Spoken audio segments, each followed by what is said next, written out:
On this episode, we talk about Donald Trump, user-generated content, and I answer two video questions.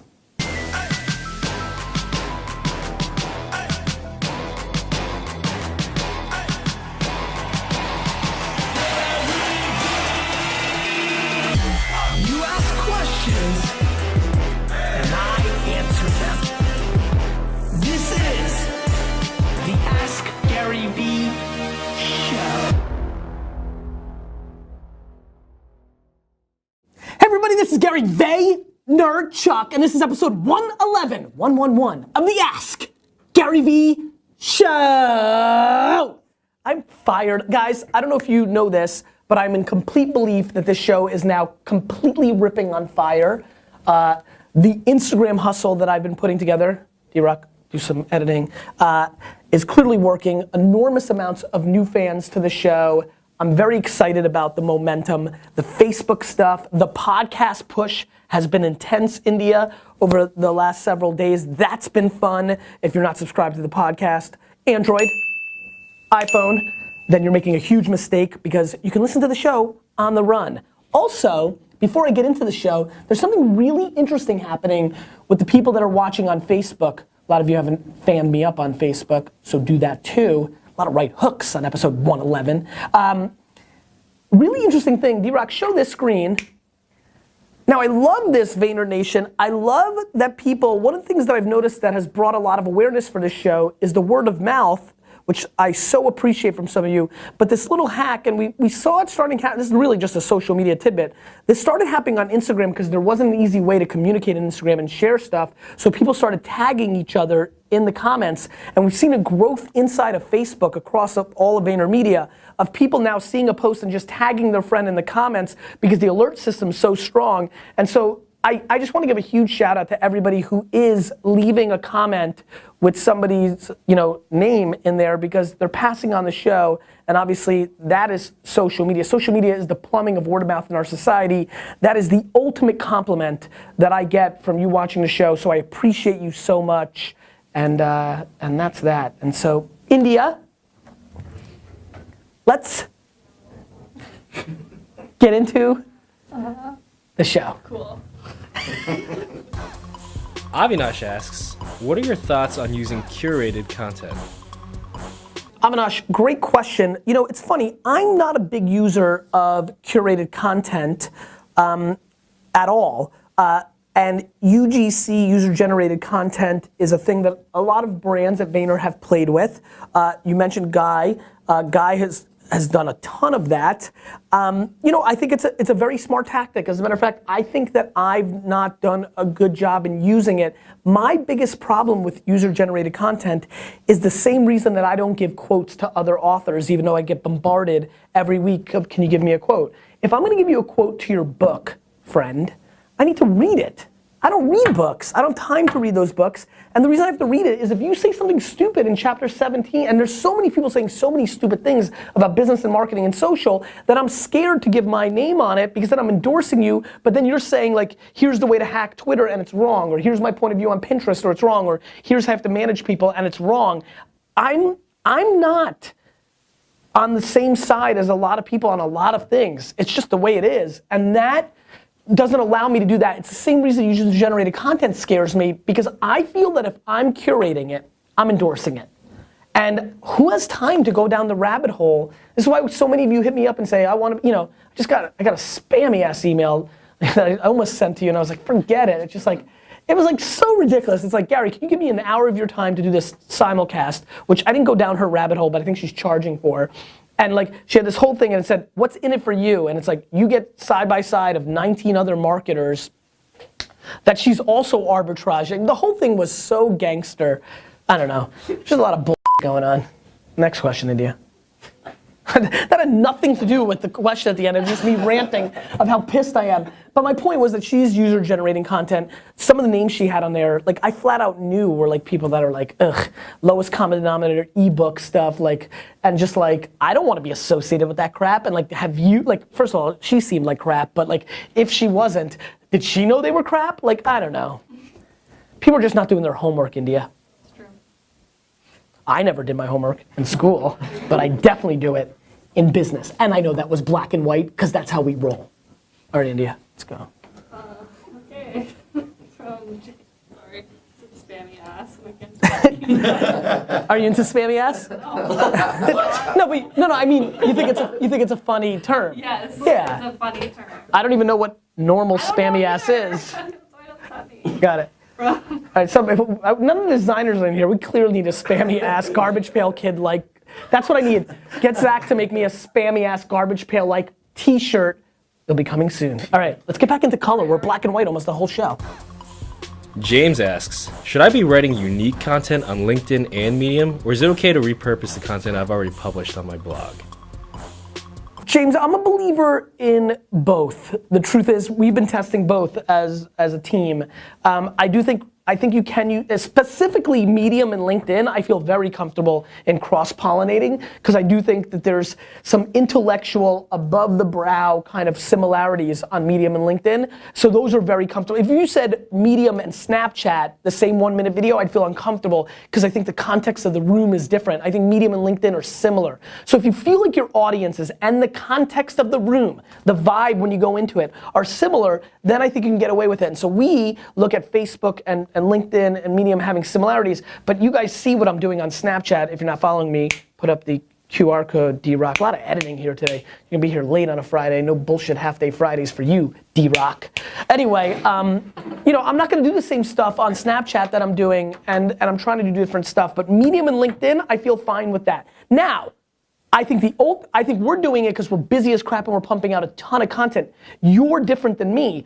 The people that are watching are different than me. If you have the time, I think it's amazing if you could start the article with 2 or 3 different lines in the first sentence that maybe even acknowledge of like, I'd love to do, and India, this is maybe something we should be doing. I'd love to start doing more stuff that's kind of like, that 99% of the article is the same, but maybe the first 2 sentences are something similar, like, you know, I've been seeing a lot of people on LinkedIn do blank. Like all of a sudden you make it very contextual if you're doing it in LinkedIn, or a common trend that we're seeing on Medium is blank. That's why I believe, like, there's some interesting contextual things you can do up front that an extra sentence or 2 change makes it even more native. So it's something to consider. Cool. India, you have rad, hold on, get in here. What? Cherry. Oh, look yeah. at these cherry, you know what? I know you're in black and white now, D-Rock. Go color for a second so we can get the, hold on, D. Gary. Don't worry, just stay tough. All right, good. That hurt? All right, well, sorry. Suck it up. I mean, like, this showbiz, baby. Yo, bro, it's your opportunity to ask a question on the Ask Gary Vee show. This is amazing. Gary who? Follow him, motherfucker! Hey Gary, it's Matthias Schaudig, aka @mschaudig here from Germany. Just got a quick question. I just started my new YouTube channel and blog, and I'm putting out content in German and English. How would you manage multilingual content in social media? Thanks for your answer. Do it again. The wink is amazing. Do it again because I really enjoyed it. Yeah, the beginning I didn't fully get. Yo, bro, it's your opportunity to ask a question on the Ask Gary Vee show. Gary who? Follow him, motherfucker! Hey, Gary. Amazing. Matthias, an amazing video. Big ups to you. I'm glad to give you some exposure in here. Make sure you leave a comment in Facebook as well to like get more fans out of this, because clearly you've got a nice buzz going. Not buzz like alcoholic. I mean like, not buzz like I drink wine all the time when you're not looking.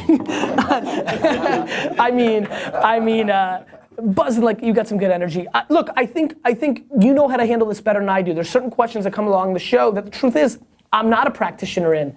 I haven't managed, I mean our brands have, and I would say the one thing that I would think a lot about is if you're handling them in 2 languages, really use the capabilities of Facebook specifically that allow you to only target people that are, you know, German speaking with the content, and then only English speaking. Huge opportunity there. Obviously English is a universal language in a lot of places at this point, so there's something to think about there, but I think it's the targeting capabilities, and with Instagram getting Facebook's targeting capabilities late this year, I think you'll have a chance where you're able to segment properly and plan where your content's going by language and region. And I think that's super important. So I would say that it's the organized planning up front of the distribution of the content that you have more flexibility around in today's world that you should take full advantage of. There's a lot of platforms that you can't. Pinterest, Twitter, things of that nature. And there, I think you're doing your thing. I've seen a ton of people manage both. I'm a big fan of something with brands here called Spanglish, which is like Spanish English. I'm very intrigued by some of the work we've done for Latino brands where we start a sentence in a tweet in Spanish and then finish it in English. Have you tried the German English play yet, where you actually are putting out content that has both languages in it, in the post and the copy? Hack a little bit there. I think I just gave a lot of people a good little nugget there. I think that will work. I think you'll see a real over-indexing opportunity there, especially with the youth who are playing in both languages and who grew up in households where, like I did with Russian and English, you start a sentence in Russian and you finish it in English. That's how bilingual works, and I think you should play with that. Are you guys chatting with each other during the show? No, Nikki You were both smiling at the same time. Nikki asked me if I was okay because she saw me tugging in her ear. Nikki Richard? Yeah, She's fine. All right. Nikki. Alright. This is from Ricky. Ricky? Yeah, what are your 2 cents about Are you laughing because I always use Ricky? Oh, you always use Ricky. I'm like, Ricky says. Well, here he is. We've been waiting for Ricky for years. Ricky asks, what are your 2 cents about the Donald running for president? Oh, Everyone's asking you. India, I don't like it, political questions. You snuck that in. I got caught for not previewing them ahead of time. What do I think? I think this is America, and everybody who wants to run should run. I'm very intrigued by the story that's come out about him hiring actors to be at his pep rally. I thought that was funny, mainly because I was blown away that somebody would actually do it for $50 for the whole thing all day. You don't know what it's like being an actor in the city. Clearly, I don't. Because I think you can go to Goodwill for 2 hours, buy stuff, and sell it on eBay and make more than $50. Take that, all you actors. There's a hack for you. I think he says a lot of outlandish stuff. I think that America is more divided than ever on the left and right because people are self-selecting what they want to listen to now, because you do have Fox and CNN, you have the internet where you can go to very left and right places, and I think it's an intriguing thing that's happening in general in social media right now, which is I'm very concerned that people are not getting rounded scenarios to the world because it's so easy for you to just go directly into what you believe, and you're having a very intriguing thing happen in college where people are seeing who their roommates are on Facebook before they go now, figuring out who they are, and then kind of asking out and pairing up with like, I'm a hipster and I want a room with a hipster. I've always been very proud of myself in doing controversial things, like for example, in the height of post 9/11, going online, scared that I was going to Al Jazeera's website to watch the stream because I was like, because I already knew I was being watched before everybody knew they were being watched. I'm like, I hope they're not mad at this, because I really do, don't forget, I'm a child of a Soviet family whose mother wrote a book report that Fidel Castro was the bravest man in the world and believed it in her heart and soul that this little country right next to this bad empire America, and then I grew up in America. And so there's always different perspectives. I think Donald will absolutely resonate with a small segment of people on the right side. I'd be flabbergasted if he won the nomination. But I think my intuition, net, is Donald has the capability of surfacing a conversation during this process that could be healthy. And I do believe that anybody to the extremes of anything have that potential, and I'm hoping that weirdly that gets people reminds people we're more aligned than we're different, and right now it's really intense in US politics in my opinion on how separated we are. And so my hope as an optimist, because that's who I am, he brings a singular issue during his short run, because I don't see him winning the nomination, though he could, that may actually bring value to the conversation. I'm intrigued by that potential, probably more than anything. That was a way better answer than I thought was coming. Snuck some things. Sid, you like that? We haven't shown Sid the intern yet. Just show him. I showed you. All right. You didn't say Ricky. In the episode? Right, I always use Ricky, but when I was actually answering Ricky, I barely said Ricky. Ricky. Ted Rubin here, at Ted Rubin on Twitter. And Gary, the question I have for you is about all this talk you've had about self-awareness lately. And I love the idea of understanding what our talents are and what they're not. But my fear is that we're going to get into a mindset of things we can and can't do. Robert Browning says, a man's reach should exceed his grasp. I want people to think that they can try and do a lot of different things. And I'm afraid it'll bleed to our children and make them start saying what they're good at and not what they're not good at. Let me know how you feel about that and how you can incorporate that into your self-awareness talk. Ted, big ups to you. First and foremost, you've been, again, back to the theme of the show, not digging fully deep. I'm not completely sure, but it's been really fun to watch from afar, you amassing an audience and people really respect you, and kudos to your thing. I think it's a great question and a challenging one. First and foremost, here's the way I answer it, this. Nothing completely one way or the other is ever healthy. You should always be pulling from directions, finding a blend. I will say that I think people are way more at this point, June 2015, in belief that they can do anything, are good at everything, should try everything, should work on their weaknesses. So I believe that I'm being aggressive and starting a conversation that lends itself to like drawing a line in the sand of strengths and weaknesses that I think is very small. I do not believe this is a big conversation. I believe modern parenting is like, hey, little Steve, you can do anything you want. Steve sucks at basketball. He can't do everything he wants. And the amount of people that want to play basketball for a living or sing or want to be an engineer, like an entrepreneur. I mean, you know how I feel about that. So I think that, Ted, I think you're right. I think right at this moment, my point of view on this is so small compared to the overall conversation that I'm going 100% all in, and I don't want to hedge against it with your point, which is correct. Because I think the whole market's hedging against it.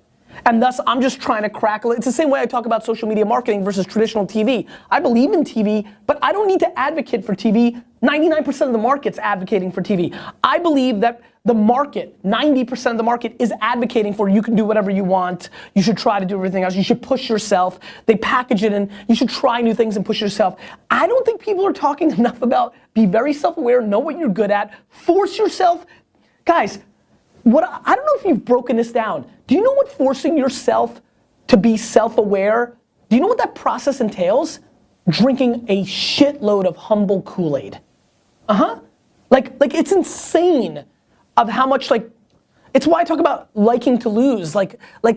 It's insane of how much humility I've had to instill to now make it optically look like I have too much ego and self-esteem. So many of you, the first time you consume me, some of you, I'm really getting in my Facebook mentions, as a lot of you have noticed. Plenty of people sharing my stuff and their friends are saying, screw this guy, ego for days, full of himself.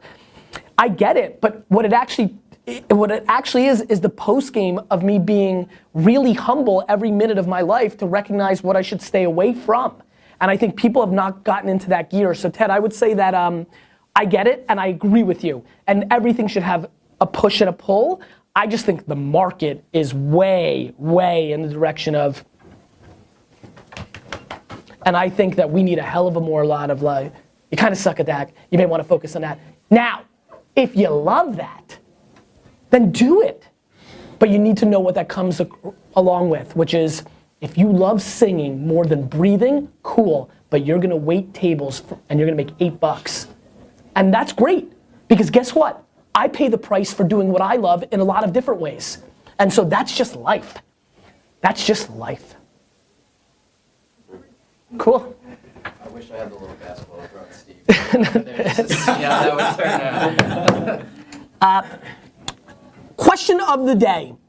What are you doing this weekend? I'm asking this specifically because I know this is gonna air later on Friday night, and I'm curious to see, get everybody in there to try to quickly answer. I appreciate you guys, I'm really enjoying the show. I'm really, really enjoying the show. This has really, really been enjoyable. Your engagement, your comments are really feeding me, and as it's happening more, I'm feeling more hype, and so I appreciate you. You keep asking questions, I'll keep answering them. Ready? You don't. Psst. Psst. Yeah, your speakers are fine. It's me, Gary. Here's the podcast bonus question. Jab.